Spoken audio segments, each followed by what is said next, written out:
Magandang araw Pilipinas! Ngayong araw na ito mayroon akong isi-share sa inyo na mga katotohanan patungkol po sa ating pananaw mga kaibigan. Kung mayroon po kayong pananaw pero hindi nyo alam kung paano ito maabot, ito ang dapat ninyong pakinggan at dapat ninyong panoorin. Sigurado naman po ako mga kaibigan na marami po kayong malalaman at matututunan sa ating pag-aaral ngayong araw na ito. At para nga po maabot natin yung ating pananaw, ang isa sa mga pangangailangan natin ay ang magkaroon tayo ng isang mentor o guro.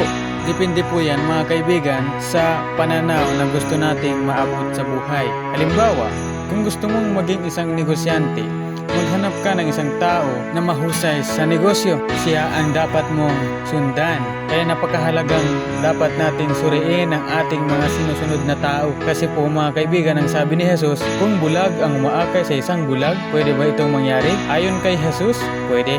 Ibig sabihin, pwede mong sabihin mayroon naman kaming leader o tagapanguna, o mayroon naman akong mentor, o mayroon naman nangunguna sa amin. Ang tanong ay, nakakakita ba ang taong sinusundan mo? Tandaan po natin ito mga kaibigan, ang maaabot mo ay kasing layo lamang ng iyong sinusundang tao. Kaya piliin mo ang iyong leader ayon sa kung ano ang gusto mong maabot sa buhay. Pagpasyahan mo kung kanino ka susunod ayon sa gusto mong marating. Kung may nakakita kang isang taong gumagawa ng dakilang mga bagay, sila ang dapat mong sundan. Dahil kung ikaw ay naghahangad ng tagumpay, hindi ka dapat sumama sa isang limitado ang pag-iisip o isang taong bigo.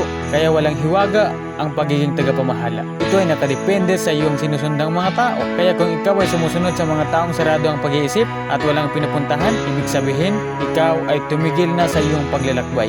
Kung maging maingat sa pagpili ng iyong sinusundang mga tao.